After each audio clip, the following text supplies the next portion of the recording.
En moins de 5 ans, les 3 camps d'Auschwitz ont vu mourir plus d'1 million de personnes. Tout était si dur. Hommes, femmes et enfants arrivaient là, et presque aucun n'en sortait vivant. Ceux qui mouraient vite, d'une balle, avaient de la chance.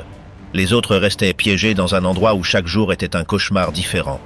Ils subissaient des expériences médicales, des coupures sans anesthésie, des coups, une faim sans fin, des matelas sales pleins de vermine, et la douleur de voir leurs proches emmenés sans plus jamais avoir de nouvelles. Bien que les nazis aient monté près de 1000 camps similaires à travers l'Europe, aucun n'a été aussi cruel qu'Auschwitz. Ce qui s'y est passé était planifié dans les moindres détails. Ce n'était pas le chaos, c'était un système. Le gaz, les fours, les travaux forcés, les tortures, tout suivait un ordre. Comme si c'était une usine, mais une usine de mort. Que s'est-il réellement passé à cet endroit pour que le monde ne puisse jamais l'oublier? De l'extérieur, cela ressemblait à un endroit ordinaire. Mais à peine les grilles franchies, tout changeait. Il y avait des blocs de briques, des cours en terre et un silence étrange. Les trains arrivaient chaque jour, avec des milliers de personnes. Elles descendaient sans savoir où elles étaient, et en quelques minutes, on leur enlevait déjà tout, valises, vêtements, famille, identité. Les gardes les faisaient former des files, les hommes d'un côté, les femmes et les enfants de l'autre. Personne ne disait grand-chose. On n'entendait que le bruit des bottes, les ordres secs et les pleurs de certains qui pressentaient déjà le pire. Ceux qui semblaient sains et forts allaient directement au travail. Le reste, les personnes âgées, les malades, les femmes enceintes, les jeunes enfants, étaient inutiles. On les envoyait prendre une douche. En réalité, on les faisait entrer dans des salles fermées, avec de fausses douches au plafond. On leur demandait de se déshabiller, de tout laisser en ordre. Certains suspendaient même leurs vêtements avec soin. Puis les portes se fermaient, et d'en haut, on jetait une poudre. L'air devenait épais. En quelques minutes, tout était fini. Ce qui restait, c'étaient des corps empilés, des ongles cassés par le désespoir, du sang dans le nez, des yeux ouverts qui ne voyaient plus rien. Un groupe de prisonniers, les Sonderkommando, étaient chargés de les sortir. Ils leur enlevaient les dents en or, vérifiaient s'ils cachaient quelque chose dans leurs vêtements, puis les emmenaient au four.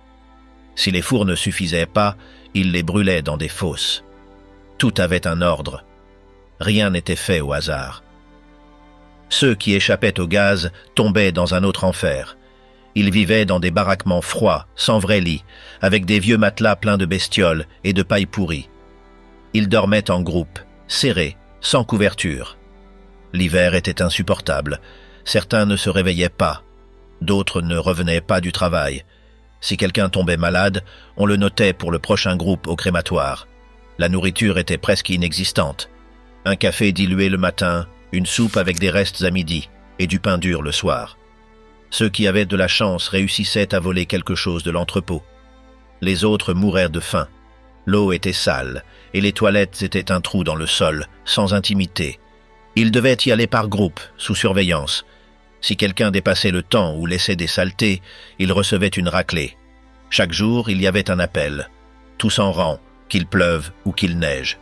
S'il manquait quelqu'un, personne ne bougeait avant qu'il ne soit retrouvé. Si quelqu'un mourait pendant la nuit, il était quand même compté. Les plus faibles tombaient debout et les autres ne pouvaient pas aider. S'ils le faisaient, ils s'attiraient aussi des ennuis. Beaucoup préféraient se jeter contre la clôture électrifiée plutôt que de continuer. Parfois, ils le faisaient en silence, sans prévenir. On n'entendait qu'un grésillement et le corps tombait. Personne ne disait rien. Tout le monde savait déjà ce qui s'était passé. Les travaux étaient durs. Ils creusaient des fossés, portèrent des pierres, construisaient, soulevaient des objets lourds. Si vous n'étiez pas productif, on vous retirait. Si vous ne pouviez pas, on vous tuait. Certains se brisaient le dos pour survivre un jour de plus. D'autres faisaient semblant d'aller bien pour ne pas aller directement à la fin. Auschwitz était une machine qui ne s'arrêtait jamais. Chaque partie était conçue pour remplir une fonction. Dès l'arrivée, tout suivait un plan. Il y avait des horaires, des registres, des listes. Chaque personne était un numéro. Il n'avait plus de nom. Si quelqu'un mourait, on notait seulement qu'un numéro manquait, rien de plus. Il y avait des zones où étaient gardées les choses volées aux nouveaux arrivants, vêtements, montres, valises, photos, nourriture. Tout était emmené dans un entrepôt qu'ils appelaient Canada. Les prisonniers qui y travaillaient voyaient de tout passer. Certains essayaient de cacher quelque chose pour le manger ou l'échanger plus tard. S'ils étaient découverts, ils étaient pendus sur la place. Dans les blocs vivaient pêle-mêle des hommes de tous âges, avec des passés différents. Il y avait les politiques, les juifs, les roms, les homosexuels, les témoins de Jéhovah. Chaque groupe avait son symbole, un triangle de couleurs différentes cousu sur la poitrine. Ils tatouaient aussi un numéro. Au début, ils le faisaient sur la poitrine, puis sur le bras. C'était la seule chose qui leur restait. Le bloc 11 était le plus redouté. C'est là qu'on enfermait ceux qu'on voulait punir. Des cellules sans lumière, sans air, sans espace. Parfois, on les mettait debout, 4 dans un trou où ils ne pouvaient pas s'asseoir. D'autres étaient laissés sans nourriture ni eau jusqu'à ce qu'ils meurent. C'est aussi là qu'ils ont testé pour la première fois le gaz qu'ils utiliseraient plus tard dans les chambres. Les expériences médicales faisaient partie de l'horreur. Joseph Mengele et d'autres médecins utilisaient les prisonniers comme s'ils étaient des cobayes. Ils choisissaient des jumeaux, des personnes avec des malformations, des nains. Ils leur injectaient des substances, les opéraient sans anesthésie, leur coupaient des parties du corps. Tout était noté dans des cahiers. Parfois, ils le faisaient par pure curiosité. Les femmes aussi subissaient cela. Certaines étaient stérilisées à leur insu. D'autres étaient infectées exprès pour voir ce qui se passait. Si elles survivaient, elles restaient marquées à vie. Sinon, elles étaient envoyées au crématoire. Les femmes enceintes n'avaient pas le choix. Elles étaient forcées d'avorter ou le bébé était tué à la naissance. Si elles essayaient de le cacher, elles étaient punies devant tout le monde. Les enfants étaient séparés de leurs parents. S'ils étaient très petits, ils étaient envoyés au gaz. S'ils étaient plus âgés, ils pouvaient finir aux travaux forcés ou dans des expériences. Certains ne duraient même pas une semaine. Les plus forts tenaient un peu plus longtemps, mais ils savaient que la fin était la même. Chaque fois qu'un train arrivait, la sélection était rapide. Une paire de minutes suffisait pour décider qui resterait en vie. Les histoires, les noms, rien n'importait. Seule l'apparence. Si quelqu'un semblait faible, il allait directement à la mort. S'il semblait utile, il travaillait jusqu'à ce qu'il ne serve plus. C'est ainsi que tout fonctionnait, et personne ne l'arrêtait. Beaucoup de ceux qui travaillèrent dans le camp n'étaient pas des soldats ordinaires. C'étaient des membres des SS, entraînés à ne pas douter, à ne rien ressentir. On leur apprenait à voir les prisonniers comme des objets. Certains allaient jusqu'à frapper sans raison, à tuer juste pour un mauvais regard. Ils le faisaient vite, sans remords. Ils étaient convaincus de remplir une tâche. D'autres se contentaient d'obéir et ne posaient aucune question. Mais tous savaient ce qui se passait. Il y avait aussi des femmes parmi les gardes. Certaines étaient chargées de surveiller les prisonnières. D'autres se trouvaient dans les zones de contrôle. Plusieurs étaient connues pour leur cruauté. Elles frappaient avec des bâtons, des fouets, tout ce qu'elles avaient sous la main. Si une prisonnière sortait du rang, plusieurs se jetèrent sur elle. Il y en avait une qui utilisait des chiens et les lâchait juste pour voir comment ils mordaient. Pour elle non plus, il n'y avait pas de pitié. Pendant les jours les plus durs, les fours fonctionnaient sans arrêt. La fumée était visible de loin. L'odeur de chair brûlée imprégnait tout. Ceux qui vivaient près du camp savaient ce qui se passait. Certains faisaient semblant de ne pas voir. D'autres se taisaient simplement. Personne n'osait poser de questions. Les trains n'arrêtaient pas d'arriver. Ils venaient de toute l'Europe, France, Hongrie, Grèce, Allemagne. Chaque fois qu'un convoi était annoncé, les gardes se préparaient. Il fallait organiser l'espace, préparer la sélection, faire de la place dans les baraquements, vider les chambres. Tout devait être prêt. Il ne devait pas y avoir de retard, c'était comme une chaîne de montage. Chacun faisait sa part. Parfois, parmi les nouveaux arrivants, il y avait des musiciens. S'ils étaient découverts, ils étaient utilisés pour former des orchestres. Ils jouaient pendant que les autres marchaient, descendaient des trains ou se dirigeaient vers les chambres à gaz. Les chansons étaient joyeuses, mais personne ne souriait. C'était une autre façon de semer la confusion. Tout était conçu pour éviter le chaos, pour que la panique ne se propage pas. Il y avait aussi des médecins chargés de choisir les aptes. Ils marchaient parmi les prisonniers, regardant les mains, les dents, le dos. S'ils voyaient quelque chose d'anormal, ils les envoyaient de l'autre côté. Leur travail était de décider vite. Certains fumaient pendant la sélection, d'autres ne levèrent pas les yeux, mais tous savaient que d'un geste, ils envoyaient quelqu'un à la mort. À l'intérieur du camp, certains tentaient de résister comme ils pouvaient. Il y avait des réseaux clandestins qui passèrent des messages, partageaient de la nourriture ou tentaient d'aider les plus faibles. Mais c'était très difficile. Tout geste mal interprété pouvait leur coûter la vie. Certains réussirent à cacher des photos, des documents, des preuves. D'autres écrivaient en secret ce qui se passait, espérant qu'un jour quelqu'un le trouverait. Dans certaines zones, les nazis avaient mis en place un système pour stocker tout ce qu'ils prenaient aux prisonniers. Ils le classaient par type: bijoux, argent, chaussures, ustensiles. Il y avait des entrepôts remplis de vêtements, des centaines de valises, des milliers de paires de chaussures. Chaque objet avait un propriétaire, mais cela n'avait plus d'importance. C'était juste de la marchandise. Certains prisonniers qui y travaillaient voyaient des noms écrits, des photos de famille, des lettres. Mais ils ne pouvaient rien faire. Les Sonderkommando étaient forcés de travailler dans les crématoires. Ils savaient qu'un jour ils seraient tués pour qu'ils ne racontent rien. Certains le pressentaient et essayaient de laisser une trace, un message caché, quelque chose qui raconterait ce qu'ils avaient vu. D'autres se contentaient de faire leur travail, en silence, attendant le moment. Les fours ne suffisaient pas pour tout. Les jours de nombreux transports, les corps s'accumulaient. Ils creusaient des fossés, y jetaient du carburant et les brûlaient sur place. La fumée était noire, épaisse. Les cendres volaient partout dans le camp. Parfois, elles collaient aux vêtements, à la peau. Il était impossible de l'ignorer. Les marches de la mort furent la dernière tentative des nazis pour cacher ce qu'ils avaient fait. Lorsque les Russes furent proches, ils décidèrent d'évacuer le camp. Ils obligèrent des milliers de prisonniers à marcher dans la neige, sans nourriture ni abri. Celui qui tombait mourait. Celui qui s'arrêtait recevait une balle. Certains marchèrent pendant des jours, les pieds gelés, sans savoir où ils allaient. Beaucoup n'arrivèrent pas. Quand les soldats soviétiques sont entrés, la première chose qu'ils ont vue, ce sont des corps. Il y en avait partout. À l'intérieur des baraquements, sur le sol, près des clôtures. Ceux qui étaient encore vivants ne pouvaient même pas parler. Ils marchaient à peine. Leur peau collait à leurs os, leurs yeux étaient enfoncés, leurs pieds blessés. Certains pleuraient, d'autres se contentaient de regarder.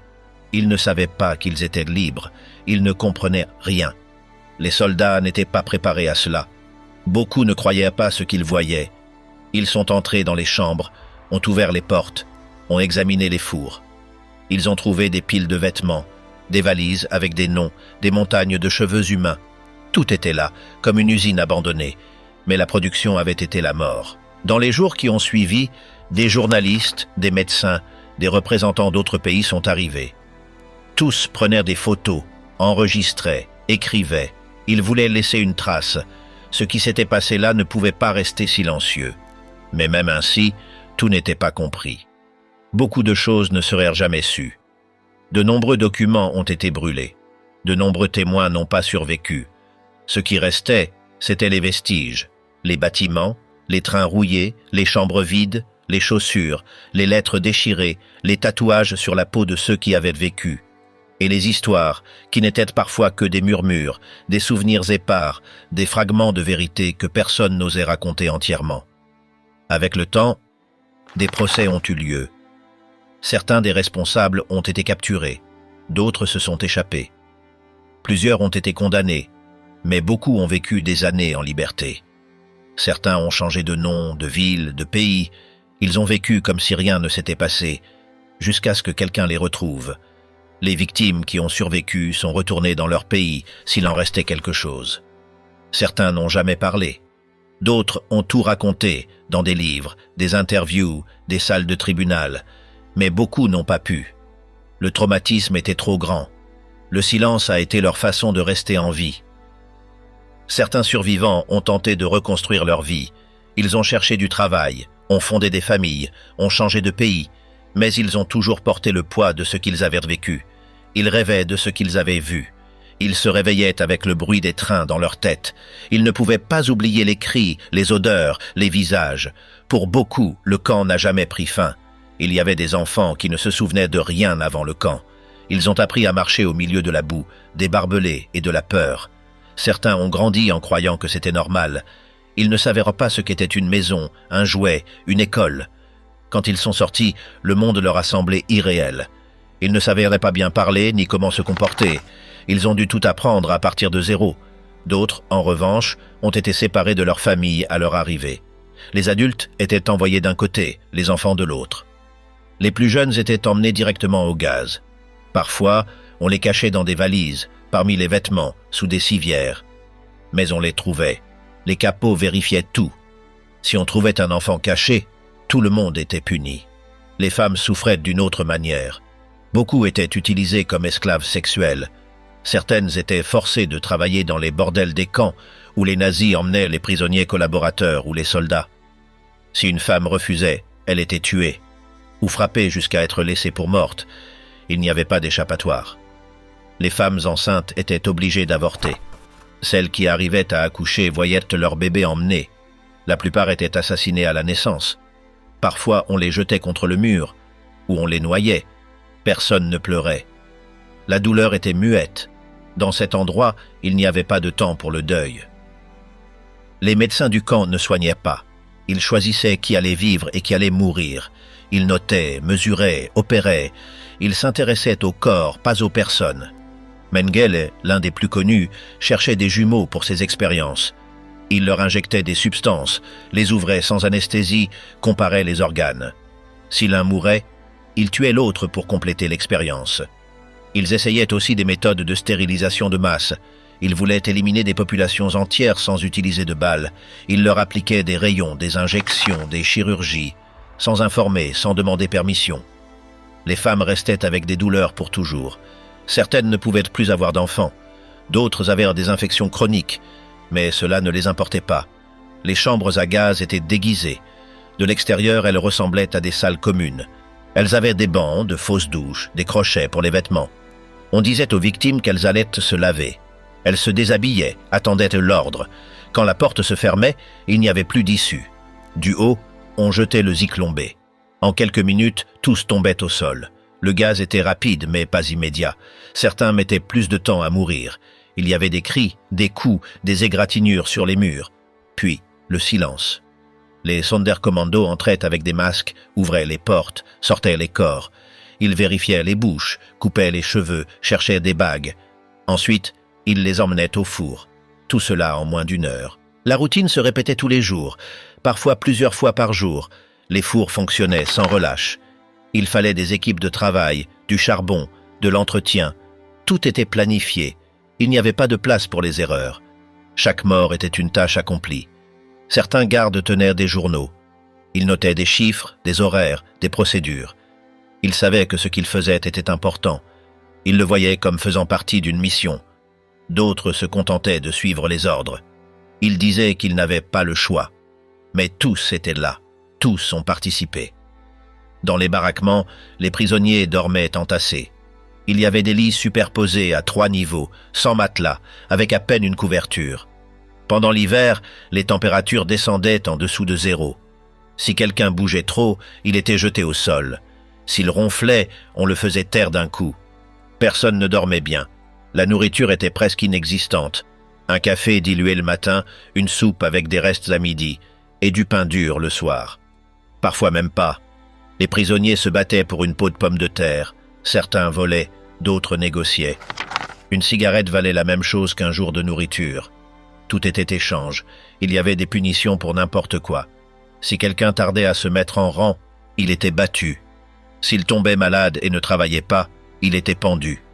S'il parlait sans permission, on lui retirait sa nourriture. La peur était constante. Elle était partout. Personne ne savait s'il arriverait au lendemain. La propreté était une autre torture. Les toilettes étaient des trous dans le sol, sans intimité, avec de longues files. La mauvaise odeur collait à la peau. Il n'y avait pas de savon, ni d'eau propre. Certains se nettoyaient avec de vieux chiffons. Les infections étaient courantes, le typhus, la dysenterie, la gale. Presque tous étaient malades. Mais le travail ne s'arrêtait pas. Chaque matin, sous la pluie, sous la neige, ils sortaient en rang. On les envoyait transporter des pierres, creuser des fossés, nettoyer des décombres. Certains travaillaient dans des usines, d'autres dans les trains. Si l'un tombait, on le laissait derrière. S'il ne se relevait pas, on lui tirait dessus. Les nazis voulèrent que tout fonctionne comme une horloge. Il y avait des horaires, des listes, des rapports. Chaque prisonnier avait un numéro, chaque groupe une destination. Tout était noté. Même les morts étaient recomptés.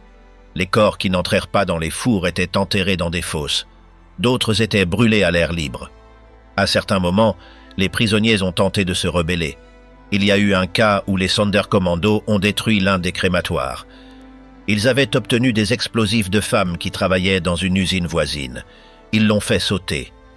Certains ont réussi à s'échapper pendant quelques heures, mais ils ont été attrapés et tués. Les tentatives d'évasion étaient rares, mais elles ont existé. Certains ont réussi à sortir avec de l'aide de l'extérieur. D'autres ont creusé des tunnels, se sont déguisés, ont profité des failles de surveillance. Mais presque tous ont été attrapés. Quand cela arrivait, la punition était collective. Parfois, ils exécutaient 10 personnes pour chaque évadé.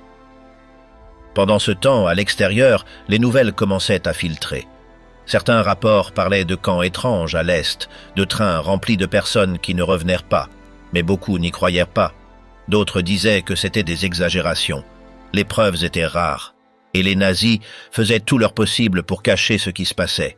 Lorsque les Alliés ont avancé en Europe, ils ont commencé à trouver des camps vides. Il y avait des traces, mais pas de preuves claires. Certains endroits avaient déjà été détruits, d'autres fonctionnaient encore, mais avec moins de prisonniers. Beaucoup avaient été emmenés lors de marches forcées. Ils marchèrent sur des kilomètres, en plein hiver, sans nourriture ni eau. Ceux qui tombaient étaient exécutés. En janvier 1945, l'armée rouge est arrivée aux portes d'Auschwitz. Ce qu'ils y ont trouvé ne ressemblait à rien. Les soldats n'étaient pas préparés. Il y avait des corps partout. Des prisonniers qui ne pouvaient pas se lever, des malades, des enfants seuls. Ils ne comprenaient pas ce qu'était cet endroit. Certains croyaient que c'était un hôpital abandonné.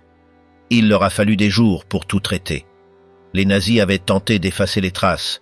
Ils ont brûlé des documents, détruit des chambres, vidé des entrepôts. Mais ils n'ont pas pu tout faire. Des milliers d'objets personnels sont restés, chaussures, valises, lunettes, dents en or, des photos, des tatouages, des restes humains sont restés. L'odeur, le silence, les preuves qu'ils ne pouvaient plus cacher sont restées. Les soviétiques ont enregistré ce qu'ils ont vu. Ils l'ont montré au monde. Malgré cela, certains ont douté. Mais avec le temps, les preuves se sont accumulées. Les survivants ont parlé, les témoins ont raconté. Et les procès ont commencé. Rudolf Höss, le chef du camp, a été l'un des premiers à faire face à la justice. Il a été capturé en 1946, jugé et pendu à Auschwitz, près du crématoire. Beaucoup d'autres nazis se sont échappés. Certains ont fui en Amérique du Sud. D'autres se sont cachés en Europe. Ils ont changé de nom, de pays, d'histoire. Certains ont vécu des décennies sans être inquiétés. D'autres ont été traqués des années plus tard. Mais beaucoup n'ont jamais payé pour ce qu'ils ont fait. Les procès de Nuremberg ont été essentiels.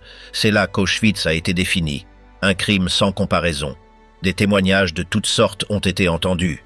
Des hauts gradés aux survivants. Les histoires étaient si dures que certains juges ont pleuré. Il était impossible de ne pas craquer. Mais il fallait laisser une trace. Auschwitz est devenu le symbole de l'Holocauste. Ce n'était pas le seul camp, mais c'était le plus grand, le plus meurtrier. Plus d'1 million de personnes y sont mortes en moins de 5 ans. La machine à tuer y a été perfectionnée. Tout était conçu pour éliminer le plus grand nombre de personnes dans les plus brefs délais. Après la guerre, le camp est resté tel quel. Les soviétiques ne l'ont pas détruit. Ils l'ont conservé comme un musée de l'horreur. On peut tout y voir. Les chambres, les fours, les cellules. On peut marcher dans les couloirs, lire les noms, voir les photos. C'est un lieu où le temps ne s'arrête pas. Chaque année, des milliers de personnes le visitent. Il y a du silence, il y a du respect. Mais il y a aussi des questions. Comment tout cela est-il arrivé? Pourquoi personne ne l'a arrêté plus tôt? Comment quelqu'un a-t-il pu penser que c'était nécessaire? Les réponses ne sont pas claires, mais le lieu est toujours là, comme un rappel. Auschwitz a montré jusqu'où l'être humain peut aller quand il déshumanise l'autre, quand les personnes sont transformées en numéros, en choses, en obstacles. Là-bas, votre nom, votre âge, votre histoire n'avaient aucune importance. Seul importait votre capacité à travailler ou si vous alliez directement au gaz. Les enfants étaient les plus vulnérables. La plupart ne durèrent pas. Ceux qui n'étaient pas tués immédiatement étaient utilisés dans des expériences. Certains ont été stérilisés, d'autres mutilés. Ceux qui ont survécu ont été marqués à jamais. Ils n'ont jamais retrouvé une vie normale. Certains n'ont jamais plus parlé. Les femmes ont également subi l'indicible. Les viols étaient courants, les grossesses n'arrivaient pas à terme, les mères perdaient leurs enfants. Celles qui étaient considérées aptes travaillèrent jusqu'à l'épuisement. Celles qui ne l'étaient pas étaient éliminées. Il n'y avait pas de protection, pas de pause, pas de loi. Les hommes étaient utilisés comme force brute. Les plus forts travaillaient dans la construction, dans les mines, dans les usines. Les autres mouraient rapidement. L'espérance de vie moyenne dans le camp était de quelques mois. Personne ne résistait beaucoup plus longtemps. Le froid, la faim, les maladies, les coups, tout s'accumulait. Ceux qui sont arrivés à la fin, ceux qui ont résisté jusqu'à la libération, ne l'ont pas fait sans cicatrices. Physique et mentale. Beaucoup ont perdu toute leur famille. Ils sont sortis avec les os saillants, les yeux creux, la peau collée au corps. Il leur a fallu des années pour retrouver le sourire. Certains ne l'ont jamais fait. Après la guerre, Auschwitz était un sujet tabou. Il a fallu des années pour en parler ouvertement. Ceux qui y étaient ne voulaient pas toujours se souvenir. Certains se sont tus pendant des décennies, d'autres ont été pointés du doigt pour avoir survécu, comme s'ils avaient fait quelque chose de mal. Mais peu à peu, les histoires ont émergé. Aujourd'hui, il y a des documentaires, des livres et des films, des mémoriaux, des plaques et des musées, des cours dans les écoles, et tout cela existe pour que personne n'oublie, pour que cela ne se répète pas. Mais il y a encore des voix qui nient, qui minimisent, qui relativisent, et c'est pourquoi il est essentiel de continuer à raconter, sans fioriture, sans mensonge, seulement avec les faits. Auschwitz était un camp de concentration, un camp de travail et un camp d'extermination. C'était tout à la fois. C'était un piège mortel, un endroit où la vie ne valait rien, où chaque pas pouvait être le dernier, où les cris ne sortaient pas et où le ciel semblait éteint. Chaque mur, chaque pierre et chaque recoin garde un souvenir, un nom, une histoire, un adieu, et même si les corps ne sont plus là, la douleur est restée, et elle est toujours là, dans l'air, sur le sol, dans les photos, car Auschwitz ne peut pas être effacé, il est là, pour toujours. Tout ce qui s'est passé à cet endroit était réel, c'est documenté, il y a des registres, des témoins, des preuves, et même si beaucoup de coupables sont restés impunis, l'histoire ne les pardonnera pas. Car Auschwitz n'était pas seulement une usine de mort, c'était l'endroit où des millions de personnes ont tout perdu, leur famille, leur nom, leur voix, et c'est aussi là que le monde, pendant un temps, a regardé ailleurs. C'est pourquoi il faut en parler, encore et encore, jusqu'à ce qu'il n'y ait plus personne qui puisse dire qu'il ne savait pas.